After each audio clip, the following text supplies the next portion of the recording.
have a decorated boxing background. Talk to me about kind of what all this feels like, fight week, your debut at Dirty Boxing. I feel good. I prepared very well for the fight, and I'm just excited to start my new journey in dirty boxing and use my skills from boxing and transfer it to dirty boxing. Yeah, I mean, Alexander hasn't been, I'll say, like the nicest guy online leading up to this fight. Have you seen any of that? Have you seen him? Have you guys had any engagement? What's that been like? I haven't seen him yet at all. Yeah. You seen what he was putting on social media at all? Oh, yeah. None of that bothers you? you? And I don't care about the trash talk because I'm just there to do my job and get him out of there. So I'm assuming the strategy, is it more aggressive? Are you going to try to keep him at range and pick your shots? What are you kind of looking for here? I'm just going there and do me, and y'all see when I show up. What do you like about the the extra stuff, right? The elbows, the being able to spin. Like, is some of that exciting for you? Obviously, that's not something that you're used to, but yeah. Are those tools that you plan to use come fight night? I'm a little used to it because I've been doing MMA since 2020, but just on and off. So like I'm used to all the dirtiness, the dirty boxing in MMA. And I got kicked to the head hard before, so an elbow ain't gonna do nothing to me. And yeah, I'm just ready. Awesome, man. How has the weight cut been for this fight? Oh, so I just fought last month, so like I was still low on weight, so I ain't really had to cut that much. I just trained and just cut back on my eating, so it just was falling off. So the only thing I had to do was just lose 4 pounds for this fight yesterday. So most people was losing like 10 pounds this morning, and I was already on weight. So I just put a sauna suit on and did some pads just so I can make sure I ain't off by a little ounce or something. You want to continue being this active that you have? Yeah, I wanna fight like 5 times a year, 6 times a year. Thank you. So obviously dirty boxing for this one. Do you plan to stay here? Do you plan to just try this out, go back to regular boxing? What are your thoughts? Well, after doing all the media stuff, it's pretty fun. At first I was nervous, but now I like it, so you never know. It depends, what happens after the fight. Because I'd rather do both. I do both. Well, and you also mentioned MMA. Yeah. Do you see yourself in the future actually competing MMA? I'm not just a boxer, I'm a fighter, so I do anything. Besides, I don't know about the bare knuckle, because I ain't trying to, yeah.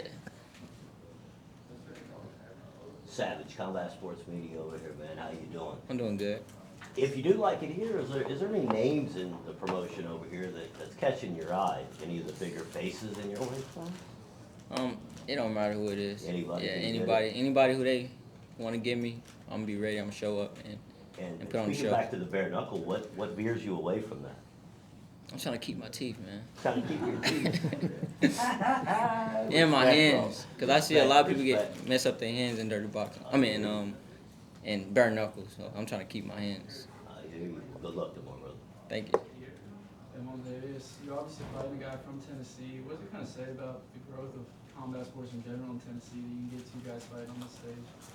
I mean, I feel like it's growing. We got a lot of good fighters in Tennessee, but I feel like, I'm gonna be the one to steal the show. And I guess, how's the scene kind of growing? You're down from Chattanooga, right? Yeah, Chattanooga. How's it kind of growing around there? I know I was talking to Billy earlier this week about kind of stuff he's doing in that area. Yeah, we got a lot of talent in Chattanooga. We also got somebody that just got signed to Jake Paul. He's fighting on the main event for Jake Paul versus Tank. And then we got a lot of local fighters there that's real good. I guess, how's that kind of compare to like your earliest days starting out in fighting? Because I know kind of in recent years it's done a lot of growth. Yeah. Repeat that again. Kind of, how does that compare to like your earliest days in fighting when you first starting out up there? It was good. I had a good team. I fought a lot. And I only lost like 4 times in the amateur. I had over like 30 fights. So like I had a good amateur career. I went to the Nationals, the USA Nationals. I would have won, but like in the amateur you gotta make weight every day. And I won my first fight with the guy that made it to the end of last year, but I wasn't able to make weight again that next fight. Cause like I lost a lot of weight that fight. But I knew going into it I ain't gonna fight, but I was gonna want to show my talent. That's all I got for you. I appreciate you. You got it. Hey, brother, Vice Sports here. So, question for you. You come from a boxing background, and obviously the gloves are bigger, right? Yeah. When in dirty boxing, you have 4-ounce gloves. do you think that the mechanics of boxing will transfer over to dirty boxing? Like, it's like typically like a mixed martial arts, like the gloves protect your hands and you can't really shell up and guard the Yeah. same way. Do you think that the skill set will transfer over, you know, with the added elbows and things like that? Yes, of course. And also, I've been doing MMA, so I'm used to the small gloves. So, and I know how to work. I know how to use my boxing tactics when I'm parrying and stuff with the small gloves. And I know my range. I know how to use my range good. You don't have to worry about leg kicks, you don't have to worry about that. Yeah. Double- I wish you could do takedowns. Yeah, exactly. Blast a double leg. Yeah. Cool. Thank you, man. You welcome. Anybody else?